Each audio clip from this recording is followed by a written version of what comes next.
करने जा रहे सेम एप्लीकेशन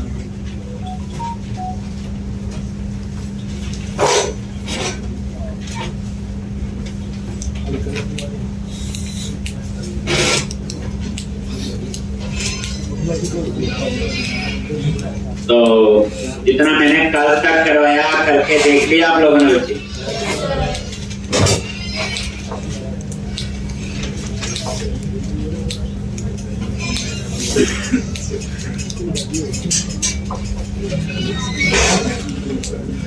एक तो अब यहाँ पे उसी एप्लीकेशन को हम दोबारा से बना रहे हैं, उसका दूसरा वर्जन। ठीक, तो कल मैंने कुछ प्रॉब्लम्स बताई थी आपको।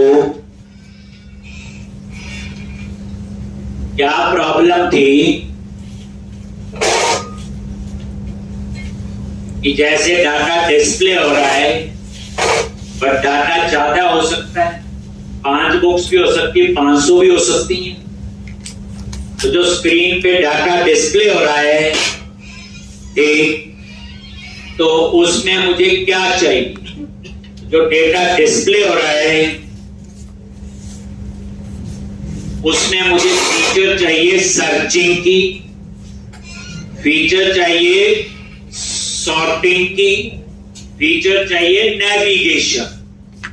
सर्चिंग, सर्च कर पाए, सॉर्टिंग असेंडिंग ऑर्डर या डिसेंडिंग ऑर्डर में सॉर्ट करना है, एक नेविगेशन अगर ज्यादा रिकॉर्ड डिस्प्ले हो जाए तो प्रीवियस नेक्स्ट आ जाए, फर्स्ट लास्ट जैसे होता है। ऐसे ही एडिट में आइकन लगाना है, एडिट का, ऐड न्यू बुक में प्लस का ऑपरेटर लगाना है, या डिलीट में रिसाइकल में। तो इन सारे काम के लिए कुछ लाइब्रेरी एक जो मैंने आपको बोला ले लिया था आपने। ठीक, तो आपने क्या करना है? यहां पे अपने प्रोजेक्ट में गए, पेजेस में जाओ, शेयर और अंडरस्कोर ले आओ। पता है ये डिजाइन पूरा यहां से लोड होता है और यहां पे हैश टैग के अंदर ये जो हैश टैग है आपका,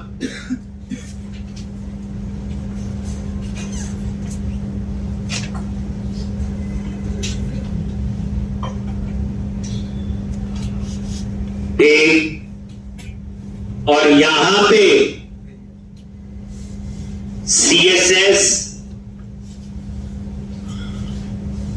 हैशटैग में CSS और नीचे हम JS फाइल हो।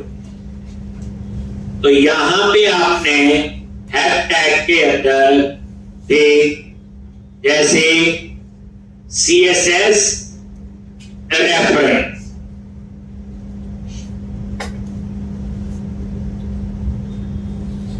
और ये रेफरेंस आपको मिल गए होंगे। मैंने बोला था दीक्षित से आप ले लोगे। ठीक, तो यहां पे आपने क्या करना है?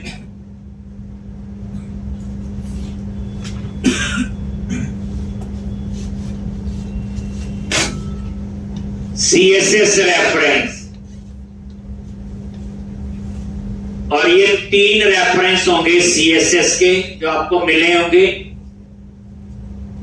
ठीक, स्टाइल शीट लिखा आ रहा है, मतलब CSS ही है, स्टाइल शीट बूटस्ट्रैप जिसे हम कहते हैं।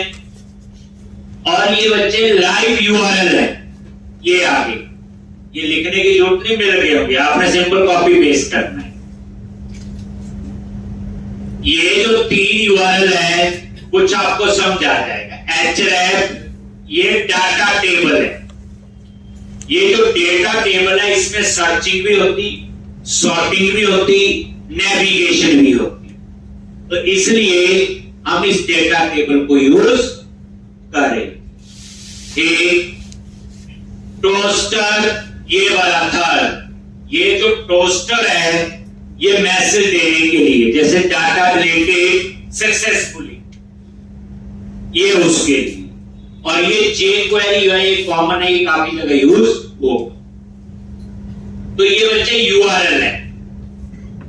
और ये जो यूआरएल है ये लाइव यूआरएल है। ये देखो क्या लिखा हुआ, https://cdn।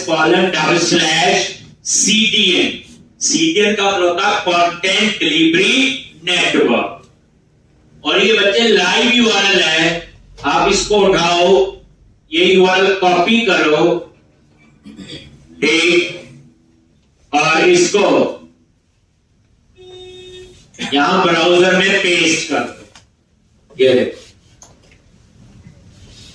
अब ये क्या यूआरएल है, तो जो सीडीएन होते हैं आपके वो क्या आते हैं, लाइव यूआरएल है, कंटेंट डिलीवरी नेटवर्क। ठीक, ये सीडीएन पाथ है। सीडीएन पाथ मतलब होता है लाइव यूआरएल। अब कई लोग क्या करते हैं, लाइव नहीं, वो इस फाइल को डाउनलोड कर लेंगे और यहां पे www रूट के अंदर CSS फोल्डर में रख ले। अगर JS है तो उसे डाउनलोड करके यहां, अगर ये फाइल यहां है तो लोकल होगी, बस और कुछ नहीं है।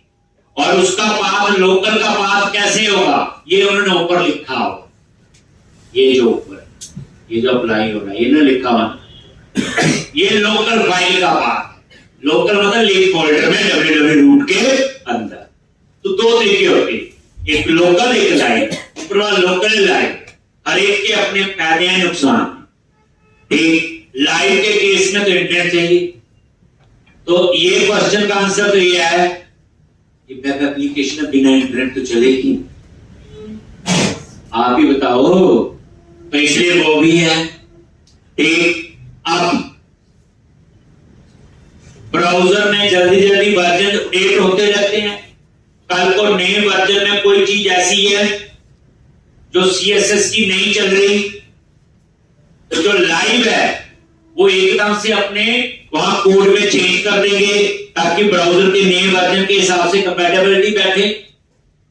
लेकिन अगर लोकल होगी तो वो चेंज नहीं मिलेगा, आपको वो डाउनलोड करना पड़ेगा और फिर यहां पे रिप्लेस करना पड़ेगा। उसमें क्या, लाइव में अपने आप ही वो चेंजेस मुझे मिल जाएंगे। जैसे किसी ब्राउजर में कोई प्रॉब्लम आ गई, ये CSS नहीं चल रही, लाइव के केस में तो वो ठीक कर देंगे पीछे से यूआरएल से। तो इसलिए हम लाइव यूआरएल भी यूज कर सकते हैं, लोकल। ऐसा कुछ नहीं है कि दोनों। ठीक, तो मतलब कहने का ये मैंने लाइव वाला कंसेप्ट यूज कर दिया और ये लोकल। लोकल तो ये है पर ये फाइल चल रही, और कल को ब्राउजर में कोई चेंज आ गया और वो नहीं चल रही, तो नहीं डाउनलोड करके आपको रखनी पड़ेगी, हाँ पहले फिर चलेगी। अगर लाइव होगा तो सीधा लाइव से वो उठा। तो ज्यादातर हम लोग ये सीडीएन पाथ यूज कर सकते हैं। ये 3 फाइल है बच्चे, ये आ गई हेड टैग के अंदर। अब आप नीचे आ जाओ,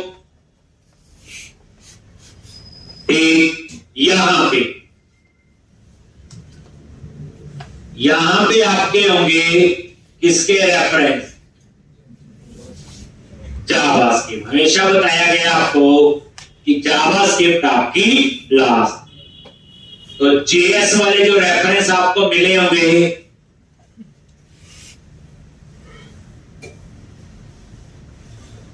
ये इसके ऊपर यहां पे ये JS के थोड़े ज्यादा रेफरेंस हैं, वो होता है कॉम्बिनेशन। CSS डिजाइन ही बनाना, काम थोड़ी करना, काम के लिए तो फिर जावास्क्रिप्ट यूज। तो ये भी मैक्सिमम CDN ही है, देखो। और यहां पे ये देखो स्क्रिप्ट लिखा है, ये देखो डाटा टेबल आ गया जो ऊपर था,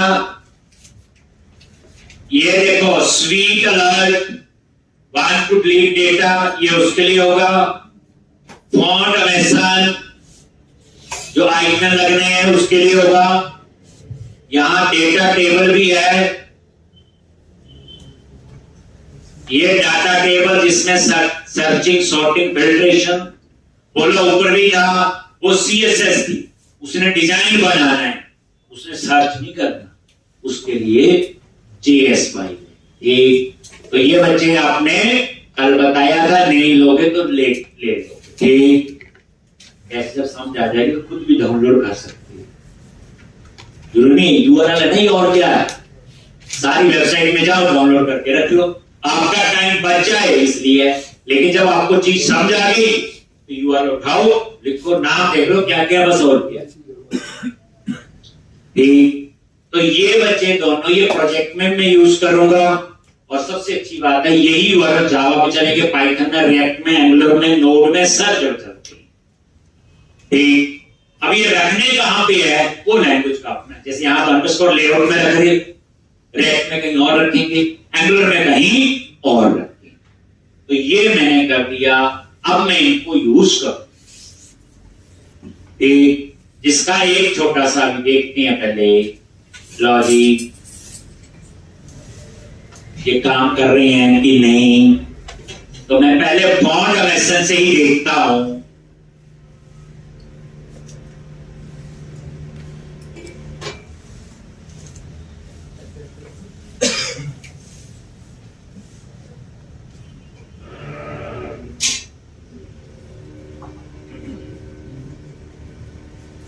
बुक लिस्ट,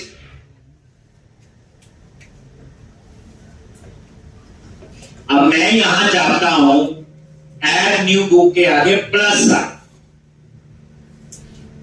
तो इसके लिए फॉन्ट ऑफ सर्च करना, वहां सारे आइकन हैं, गूगल है ना, उसमें है सारे।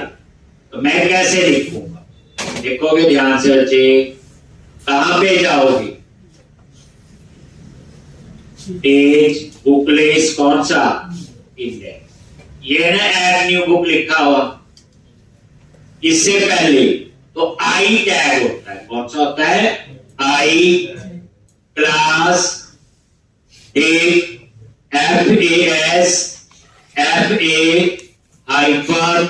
प्लस।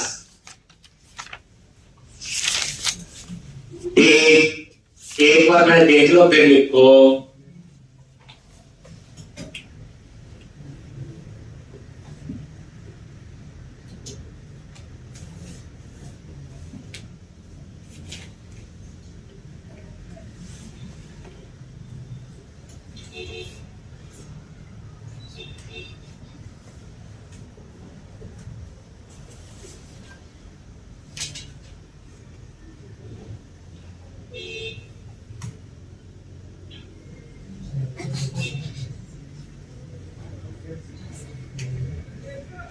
रहा ये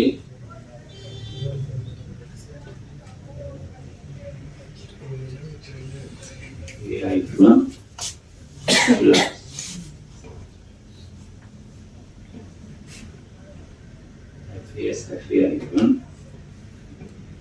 FA1 प्लस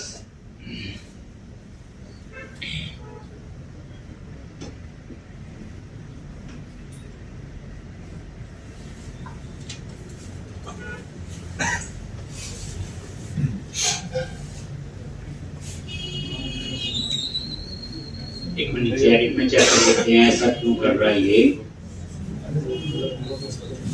एडिट का है आई क्लास FAS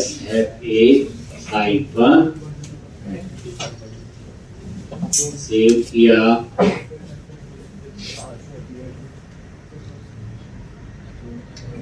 ये रिफ्रेश नहीं हो रहा है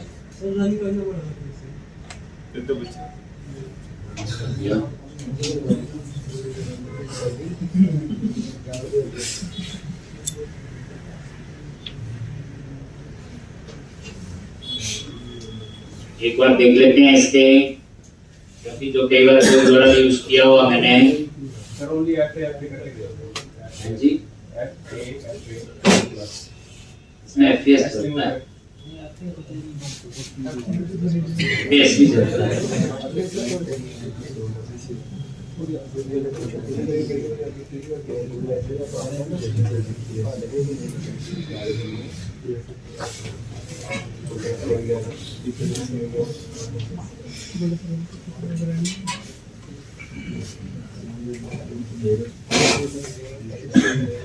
अपना कुछ चेंज करते रहते हैं। ये हो सकता है मेरा यूआरएल ना एक्सपायर हो गया हो, कुछ गड़बड़ी लग रही, FA करके देख लेते हैं।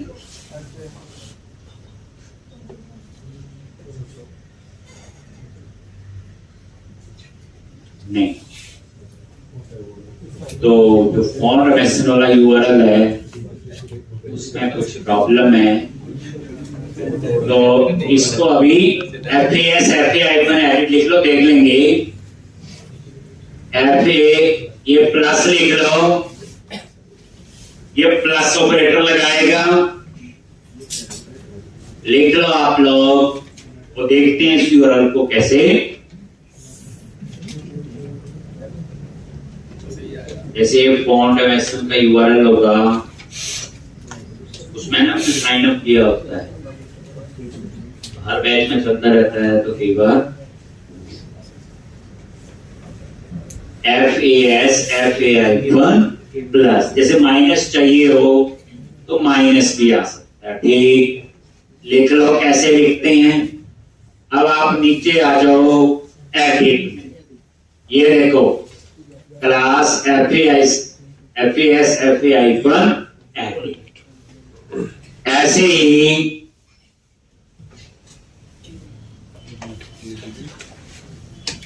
बाद में हम लोग डिलीट के लिए, ठीक, तो वो देख लेते हैं क्या है इसमें। चलो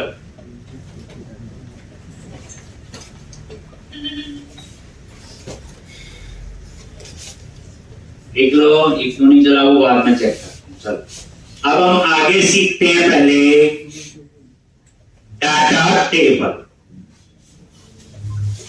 इनका कुछ काम नहीं है, जो फॉन्ट रेमेसन है सिर्फ उसने आइकन ही चेंज करनी है और वो टेक्निकली इसका नहीं। अब हमने क्या करना है, पहले यहां पे डेटा डिस्प्ले करना है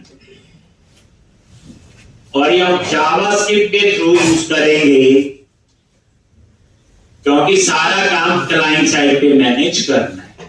तो जावास्क्रिप्ट में तो ASP.NET का कोड तो नहीं चलेगा, उसके लिए आपको क्या बनानी पड़ेगी, ये क्लोज कर दो, आपको बनानी पड़ेगी API।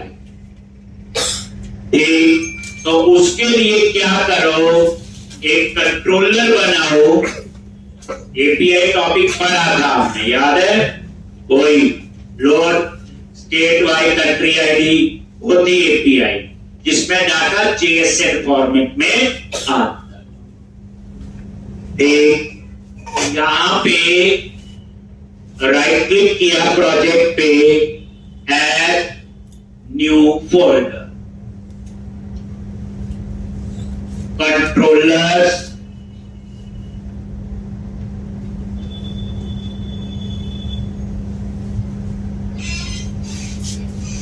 एक कंट्रोलर्स नाम से फोल्डर बना लिया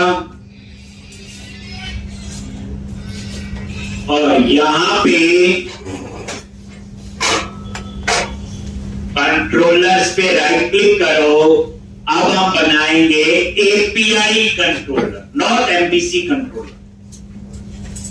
कैसे, कंट्रोलर्स पे राइट क्लिक करो, ऐड कंट्रोलर,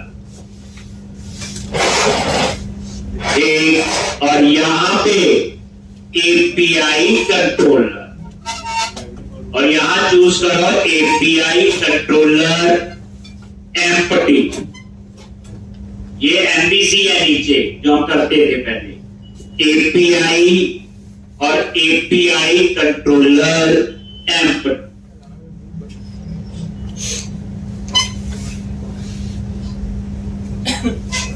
और ऐड पे क्लिक कर,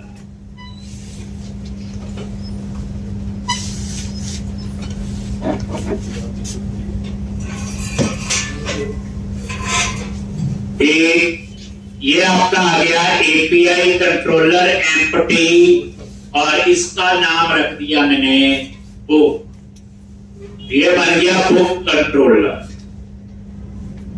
नेम है और ये लिख दिया मैंने बुक, तो बुक कंट्रोलर।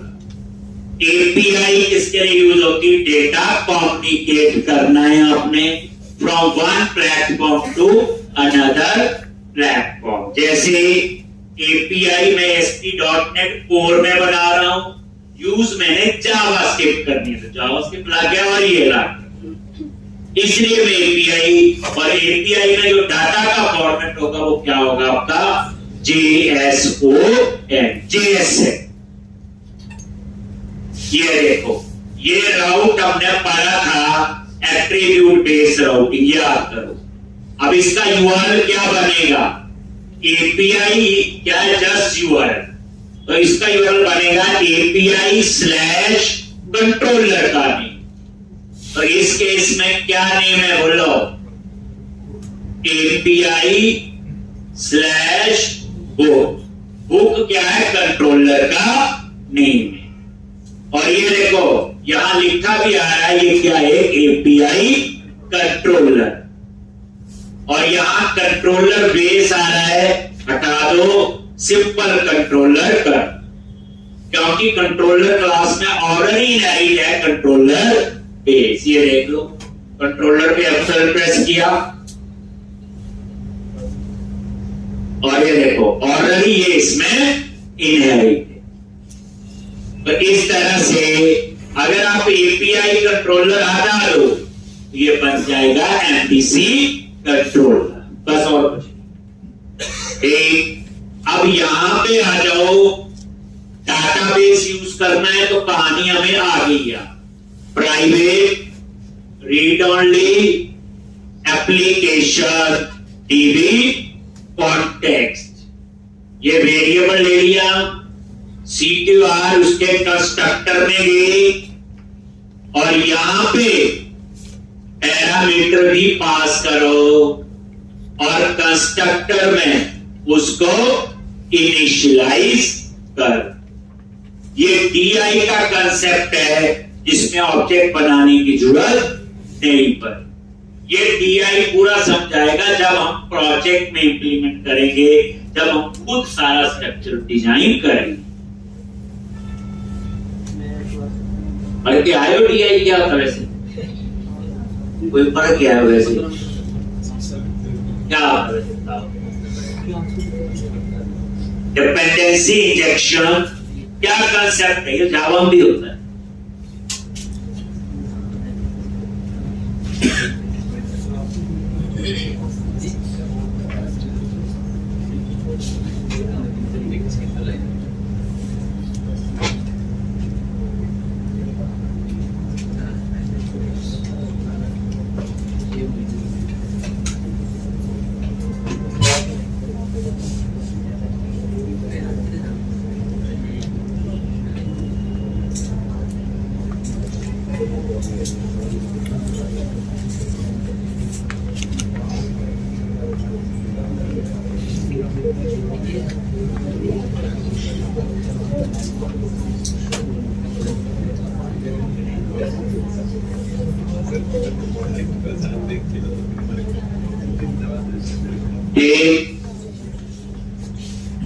डिपेंडेंसी इंजेक्शन जिसमें खुद ऑब्जेक्ट बनाता है, उसे खुद ही डिस्ट्रॉय करता है, जितनी जरूरत होगी तभी ऑब्जेक्ट यूज करे।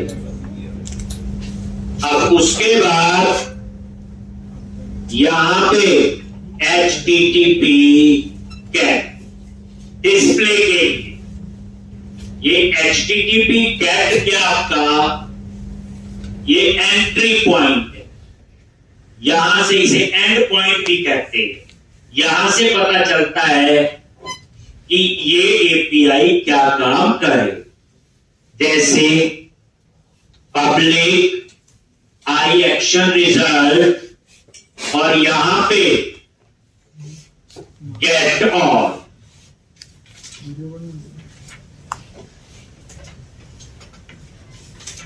गेट ऑल डिस्प्ले का ही काम है।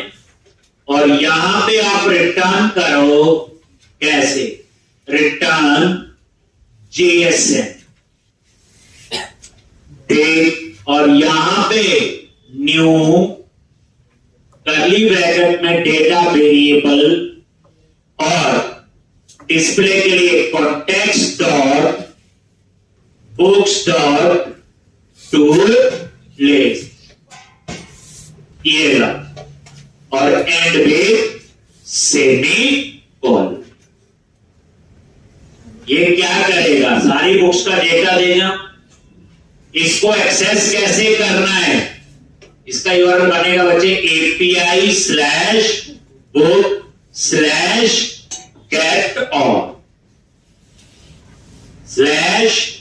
/get all और ये HTTP get ये बताएगा, इससे डाटा आएगा डिस्प्ले का कोड।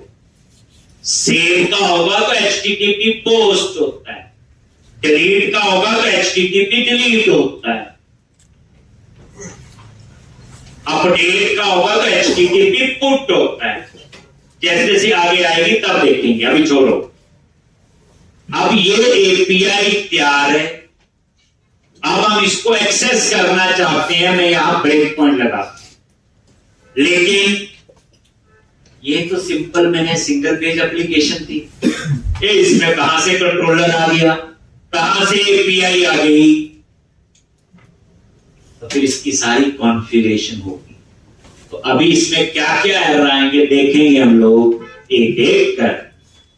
रन किया,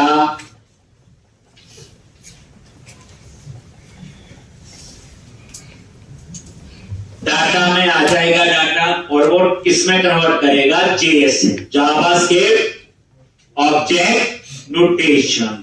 और JSON एक ऐसा फॉर्मेट है वो जावास्क्रिप्ट को भी समझाएगा, रेक्ट को भी, एंगुलर को भी, नोड को भी, पाइथन को भी, PHP को भी, सबको वो समझाएगा। आप यहां URL लिखो, आगे का URL तो सेम है /API /book /get all। Enter press किया, ये नहीं चल, देख लो इसे मिला ही नहीं। आप गेट ऑल भी ना लिखो, /book तक भी लिख दो तो नहीं, क्योंकि बाय डिफॉल्ट वो HTTP गेट को ही कॉल करता है और एक ही मेथड आपने बनाया हुआ। तो आपको क्या कॉन्फ़िगरेशन करनी है बच्चे, program.cs फाइल में जाओ और यहां क्या लिखा हुआ इस लाइन को समझो, ऐड रेजर पेज। मतलब ये एप्लीकेशन सिर्फ रेजर पेज के साथ चलेगी, कंट्रोलर के साथ नहीं। पर हमने तो कंट्रोलर भी कर दिए। याद रखना, इसके ऊपर आप लिखना है कोड, इससे नीचे नहीं। ये जो सिलेक्ट किया मैंने वेयर ऐप, ये जो नीचे वाली होती है इसे मिडलवेयर बोलते हैं, मैं आगे एक्सप्लेन कर। अभी इसके ऊपर कहीं पे इस पे लिख लो, चाहे यहां लिख लो, उसमें कोई वो नहीं। इसके नीचे क्या लिखना है, builder dot services dot add controller.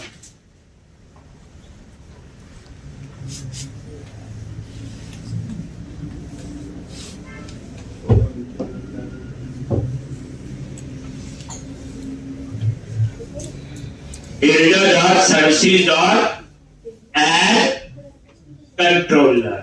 यहां मैंने ये नहीं लिखा बच्चे, यहां पे देखना एड कंट्रोलर विद व्यूज भी है। ये कब होगा, MVC की एप्लीकेशन, बट अभी सिंपल कंट्रोलर है तो मैंने क्या कर दिया, ऐड कंट्रोल। अब देखते हैं क्या पता चले। रेजर पेज एप्लीकेशन थी, हमने इसमें API बनाने की कोशिश की, वो कंट्रोलर थी ऐड कंट्रोलर। अगर MVC एप्लीकेशन होती तो ऐड कंट्रोलर विद व्यू। ये जो program.cs फाइल होती है ना, इसमें कोई लॉजिक नहीं बोलती, ये कॉन्फ़िगरेशन का पार्ट। ठीक, अब आप फिर URL पे लिखेंगे, देखते हैं वहां जाते हैं, ब्रेक में लगाया हुआ, जब तक वो नहीं चला तो मुझे तो आगे करने का कोई फायदा नहीं। और ये देखो स्लैश क्या था, API स्लैश ओ, अभी भी नहीं गया। ये देखो, तो यहां पे नीचे आ जाओ, ये लास्ट में, सेकंड लास्ट में क्या लिखा हो, मैप रेजर पेजिंग। यहां पे ये मिडलवेयर होती है बच्चे, याद रखना, ये ऐप के बाद जो कोड लिखा होता है मिडलवेयर में होता है, टॉप टू डाउन अप्रोच को फॉलो करती है। इसमें आप ये नहीं कर सकते कि ये कोई लाइन यहां लिखी, इसको उठा के यहां लिख दो, चलने ही चले। टॉप टू डाउन अप्रोच को फॉलो करती है। इसके ऊपर आप कैसे बच्चे ऊपर नीचे लिख सकते, जैसे मैं अब क्या लिख रहा हूं, सेकंड, ये देखो मैप रेजर पेज, तो इसके बाद में ऐप डॉट मैप क्या करोगे, कंट्रोलर। इसमें कंट्रोलर रेजर पेज तो है ही, बट इसमें कंट्रोल। अब आप रन करो, लेकिन मैप कंट्रोलर में लाइन अगर ऊपर लिखी हो सकता है ना चले, इसलिए ये टॉप टू डाउन अप्रोच को फॉलो कर।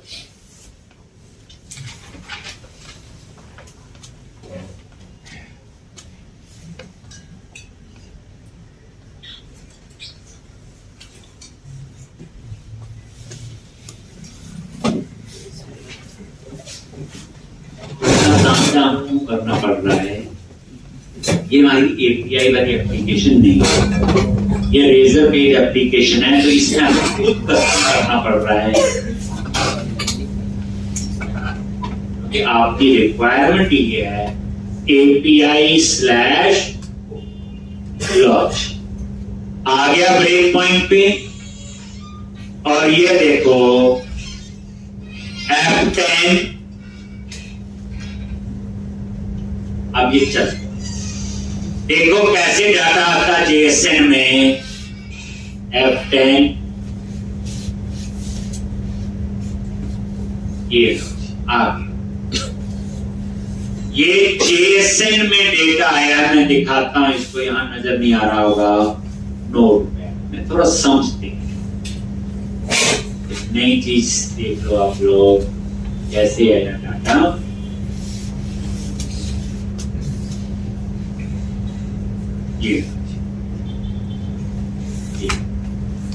कर्ली ब्रैकेट लगी और ये कर्ली ब्रैकेट लास्ट में क्लोज।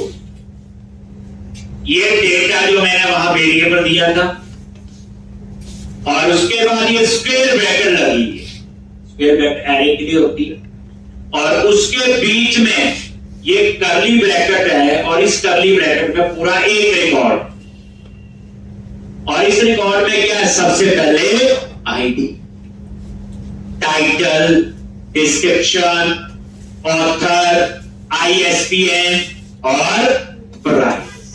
अगर दूसरा रिकॉर्ड होगा तो इसके बाद कॉमा लग के वो दूसरा रिकॉर्ड आएगा, कॉमा लग के तीसरा रिकॉर्ड आएगा। अब कहानी ये समझो, इसमें आप लोग ये देखो, जो ये कॉलम के नाम है ये सारे स्मॉल में हो, आईडी का आई स्मॉल, टाइटल का टी स्मॉल में, डिस्क्रिप्शन का डी। लेकिन मॉडल में तो ऐसा नहीं है, ये याद रखना, क्योंकि जावास्क्रिप्ट में ये स्मॉल नहीं लिखने पड़े। तो जब डाटा बच्चे JSN में आएगा, तो जो मॉडल में आपने जो केस लिए हैं वो फर्स्ट लेटर क्या कर देता है, स्मॉल। ये देखो ऑथर का A, और ISBN में चारों ही कैप्स थे, तो चारों ही स्मॉल। ठीक, प्राइस का P।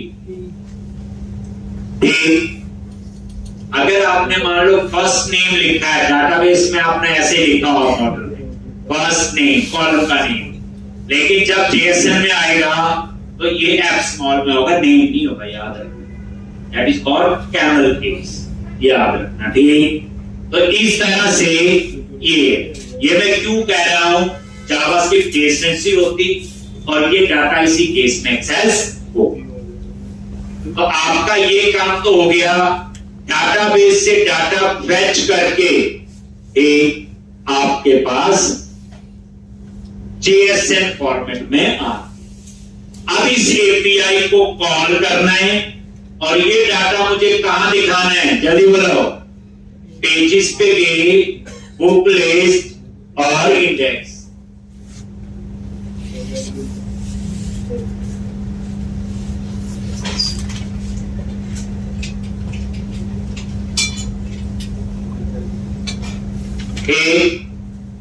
बुक लिस्ट और इंडेक्स, ठीक है जी।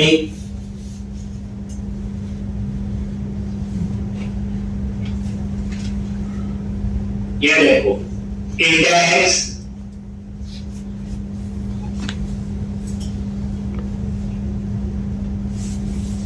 और इसके अंदर हमने लिखा हुआ ये और करके लिखा था कल, और ये टेबल बनाया था।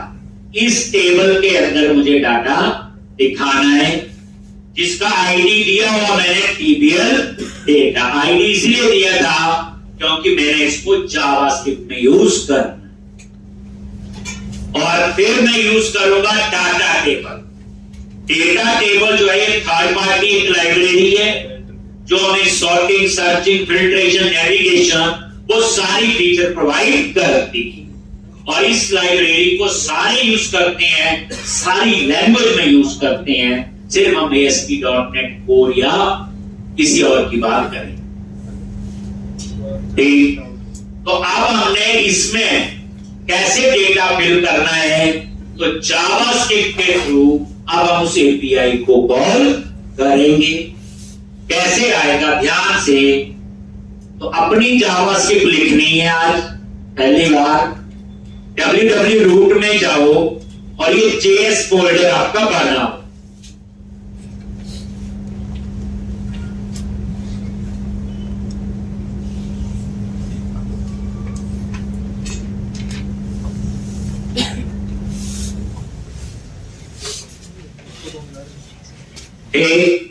अब ये जो JS है इस फोल्डर पे राइट क्लिक करो, ऐड न्यू आइटम। बनाओ ना JS फोल्डर। ये हमारी कस्टम जावास्क्रिप्ट, तो हमने अपनी कोई बनानी है। तो एक मैं जावास्क्रिप्ट फाइल बनाऊंगा, उसका नाम रखूंगा book.js। तो JS पे राइट क्लिक किया, ऐड न्यू आइटम, और नहीं नजर आ रही, यहां सर्च कर लो, J लिख दिया, आ जाएगा ये जावा स्क्रिप्ट फाइल। और इसका नाम क्या रखना है, वो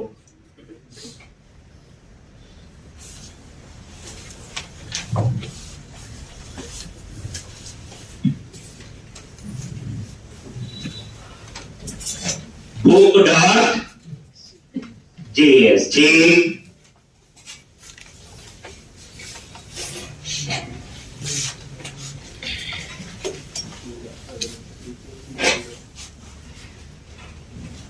book.js।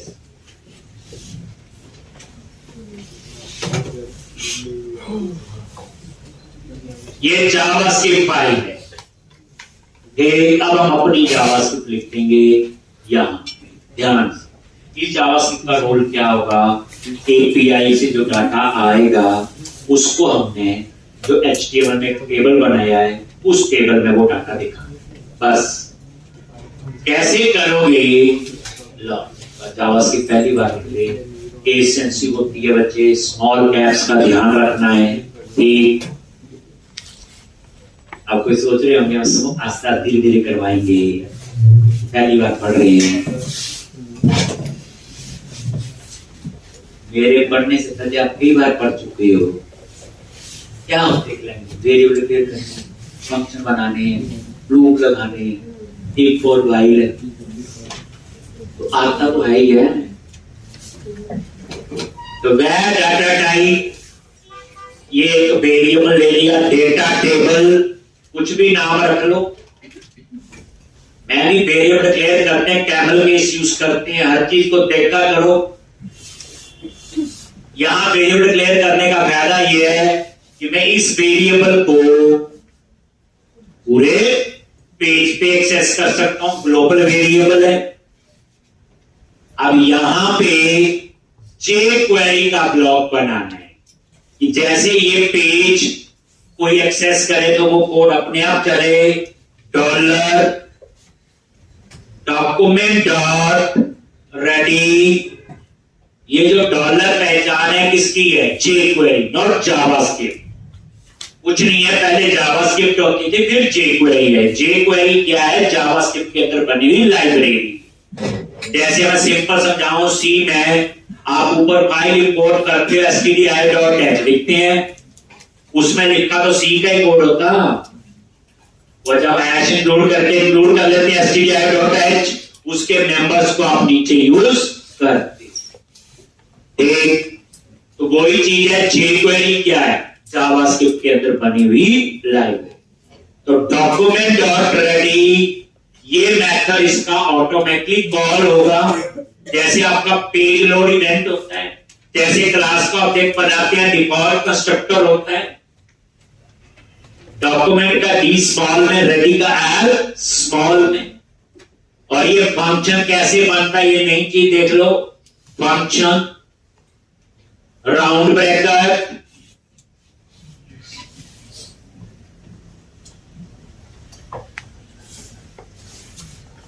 और ये कर्ली ब्रैकेट लगाओ।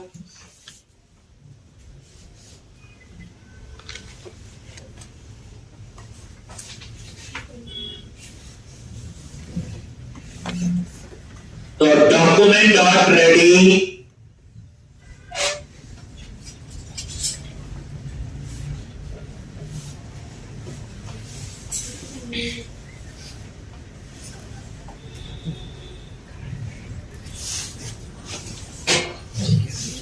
फंक्शन।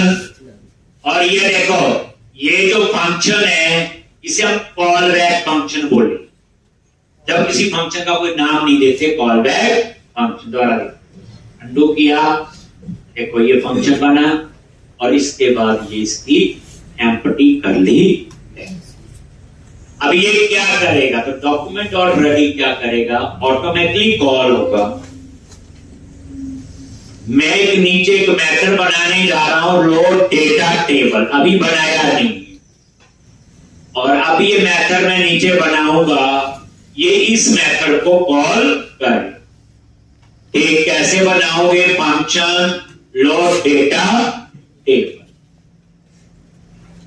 किस किस ने गलती से जावास्क्रिप्ट पढ़ी? एक और कई धर्रे हाथ खड़ा करते करते कई ने हाथ खड़ा जरूर किया, मुंह तक लेके गए, फिर आगे नहीं। चलो तो जज कर लेना बच्चे कि क्या कोर्स हमें आने चाहिए, क्या नहीं। नहीं हम टाइम नहीं वेस्ट करते। आजकल सबसे बड़ा, आपको मैं प्रोजेक्ट शुरू करूंगा नेक्स्ट वीक में, आप देखना, आपको वो चीज मैं तो बोलता हूँ कॉलेज में पढ़ा देना तो कोई ना हमारे पास, उसके बाद सारे बच्चे काम कर सकते हैं। एक जो नहीं पढ़ेगा वो अलग चीज, नहीं करेगा प्रैक्टिस, वो तो हर जगह है। लेकिन फिर हमारे पास आने की जरूरत क्यों ना? वाई शुड बेस्ट करिए। अभी आप पढ़ के आए हो, अभी आपसे पूछें, पता नहीं आपने 10 चीजें गिना देनी, लेकिन उनमें सही चीज क्या थी, सही रास्ता क्या था, क्या आपको पढ़ना चाहिए था, कितना पढ़ना चाहिए था, वो एक मेन कंसेप्ट।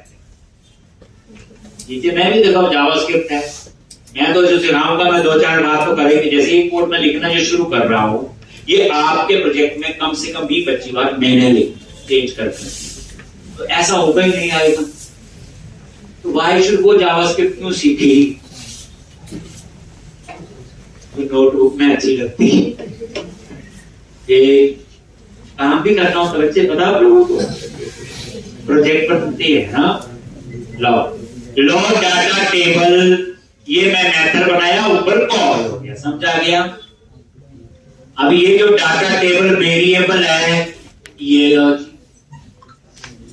अब मैंने किसको एक्सेस करना है? जो ये टीबीएल डेटा है, इसके ऊपर डाटा टेबल अप्लाई करना है। आप बोलोगे जी क्यों कर रहे? क्योंकि इसके टेबल पे ही तो मुझे चाहिए सॉर्टिंग, सर्चिंग, फिल्ट्रेशन और नेविगेशन। कैसे? जेक्वेरी है तो डॉलर, और किसी को आईडी से एक्सेस करना हो तो हैश और आगे आईडी, टीबीएल डेटा, और डॉट करके क्या लिखा? Data table.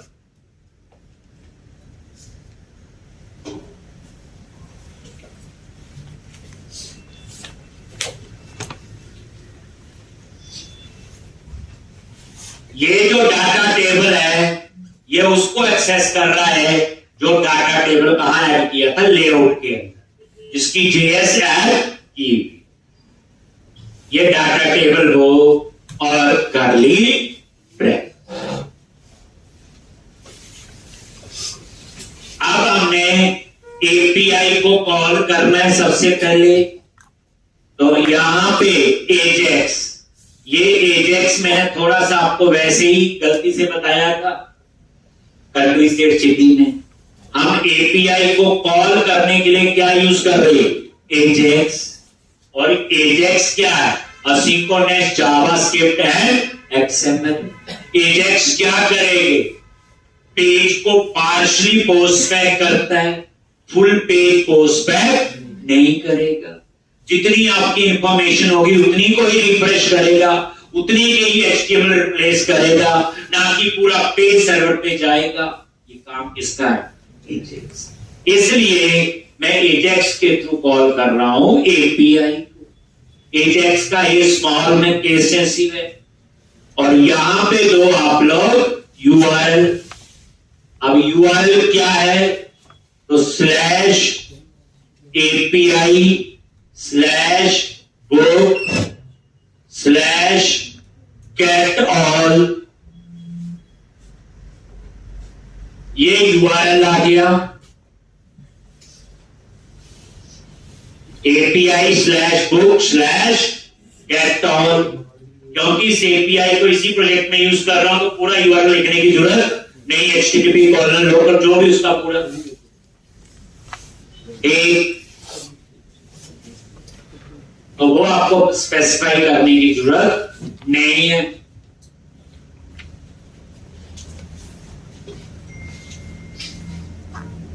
यहां पे आप कितना भी लिख लो तो भी चल जाएगा। API slash book get all लिखने की जरूरत नहीं है। लिख भी दोगे तो भी प्रॉब्लम नहीं है, क्योंकि ये देखो मैंने नीचे जो लिख दिया टाइप, और टाइप में लिख दिया मैंने कैट। ये कैट क्यों लिखा? ये जो कैट एचटीटीपी कैट, तो एचटीटीपी कैट वाला एक ही तो बनाया हमने, तो इसलिए वो इसी को ही कॉल करे। ठीक, तो यहां पे कैट ऑल लिखने की जरूरत नहीं। उसके बाद डेटा टाइप क्या होगी? ये जो लेफ्ट हैंड साइड पे लिख रहे हैं बच्चे, ये कीवर्ड है। जैसे डेटा टाइप का डी स्मॉल में, और डेटा टाइप है जेएसएन। क्या लिखोगे? जेएसओएन।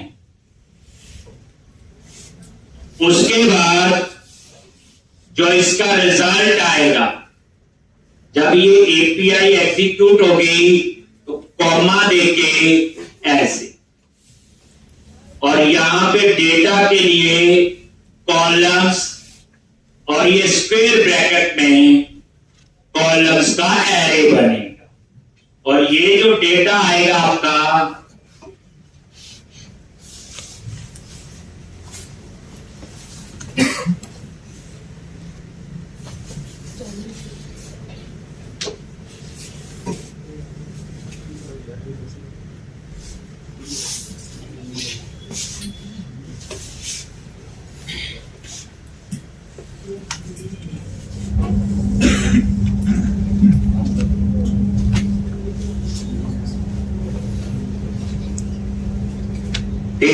कॉलम्स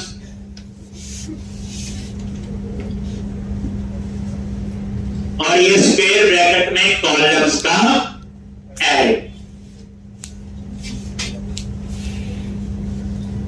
एक स्क्वायर ब्रैकेट में कॉलम्स का एरे और ये कर्ली ब्रैकेट्स।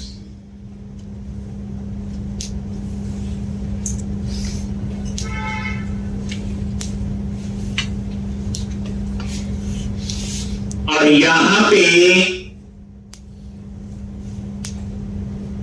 कितने कॉलम का डाटा आया होगा जेएसएन में? टाइटल है, ऑथर है, डिस्क्रिप्शन है, आईएसबीएन और प्राइस। ऐसे नहीं याद रखना बच्चे, जो ये जितने ये कॉलम उतना ही डेटा आएगा, याद रखना। तो title, description, author, ISBN, price. तो यहां पे कैसे लिखोगे, इसका क्या सिंटैक्स है? ये डाटा वेरिएबल और सबसे पहले क्या आएगा? टाइटल, टी स्मॉल में, एक कॉमा, फिर उसकी क्या सेट कर दो? डेट। और यहां पे डेट दे दी कितनी? 15%। एक कॉमा,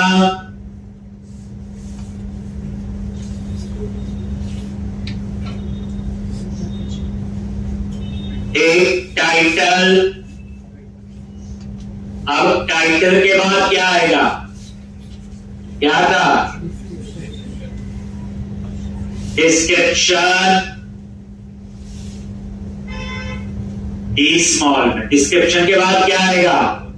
ऑथर। ये 15% वेट कर रहे, याद रखना, पिक्सल में नहीं लेंगे, रिस्पॉन्सिव होता है। 15% का मतलब होता है 15% ऑफ द स्क्रीन। अब वो स्क्रीन लैपटॉप की है, फोन की है या डेस्कटॉप की है, इसलिए हमेशा परसेंटेज में कैलकुलेशन करनी है, जैसे रिस्पॉन्सिव एप्लीकेशन होती है। ऑथर के बाद क्या आएगा? आईएसबीएन। अब देखो, को देख लेना, चारों स्मॉल में थे, दिखाया था। आईएसबीएन, आईएसबीएन के बाद क्या आएगा? प्राइस। एक, कितने हो गए?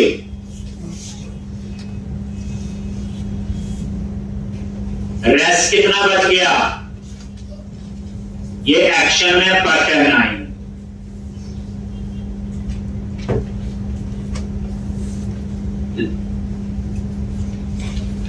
75 हो गया, 75% हो गया। अब बच गया 25। उसमें हम दो बटन लगाएंगे, एडिट और डिलीट। कौन से बटन लगाएंगे? एडिट और डिलीट। तो यहां पे एडिट करना है, किसको? आईडी चाहिए होगा। ये डेटा वेरिएबल है, पहले टाइटल आएगा, फिर डिस्क्रिप्शन ओवरराइड हो जाता है। आईडी, क्योंकि एडिट और डिलीट के केस में क्या चाहिए? आईडी चाहिए होगा ना। एडिट करोगे तो भी आईडी और डिलीट करोगे तो भी। ये जो एपीआई से डाटा आया है, आप इस जावास्क्रिप्ट को समझो, सिंपल तो सारी। इस पे जावास्क्रिप्ट में हमने एपीआई को कैसे कॉल किया। अब वो एपीआई किसी भी लैंग्वेज की हो सकती है। ये जो कोड लिख रहे हो, सिर्फ वो यूआरएल चेंज होगा। तो जावा का हो सकता, पाइथन का, पीएचपी का, डॉटनेट, किसी भी लैंग्वेज का हो सकता।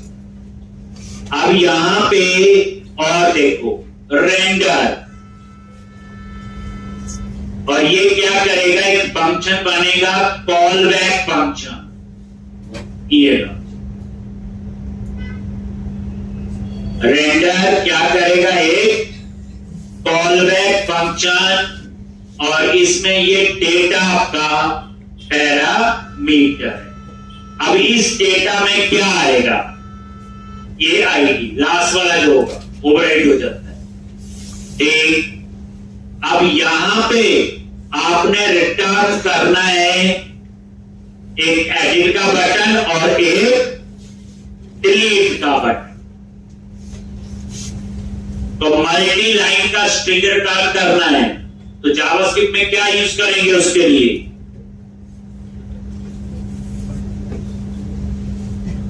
लो, ये कौन सा ऑपरेटर है?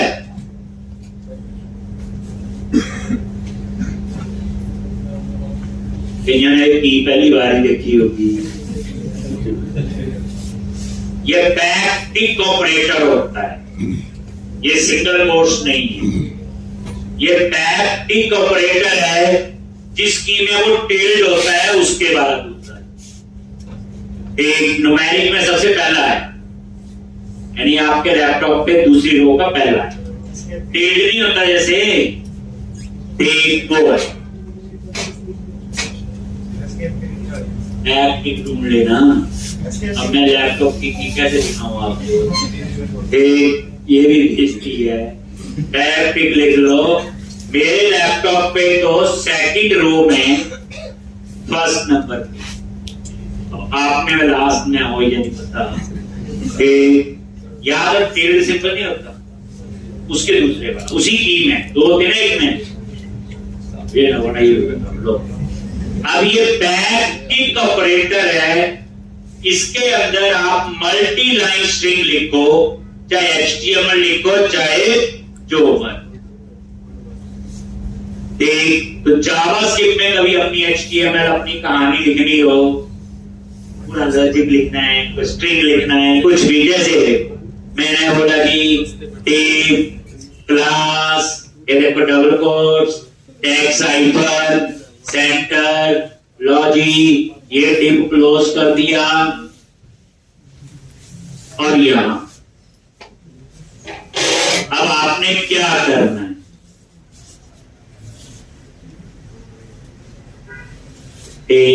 यहां पे हमने एडिट और डिलीट के बटन रखा। बड़ी जावास्क्रिप्ट है, रोज लिखनी है। किसने ऐसे बड़ी जावास्क्रिप्ट पढ़ी है? नेक्स्ट लेक्चर में बच्चे, पर डरना नहीं, जो मैं ये करवा रहा हूं एक कोशिश है मंडे आप इसे कंप्लीट करेंगे और ट्यूसडे से या मंडे भी हो सकता है प्रोजेक्ट शुरू करेंगे। छुट्टी नहीं करनी प्रोजेक्ट में। और एक हफ्ते में आपका प्रोजेक्ट का काफी साइज रहेगा, लेकिन प्रोजेक्ट में जो आर्किटेक्चर फॉलो करेंगे वो सॉलिड पैटर्न्स होंगे, SOLID, रिपोजिटरी पैटर्न्स होंगी, जेनेरिक रिपोजिटरीज होंगी। जैसे एक बच्चे ने पूछा था आई नंबर के आगे एंगुलर ब्रैकेट क्यों लगती है, एक वो सब आपको समझ आएगा, क्योंकि कई चीजें ऐसी हैं वो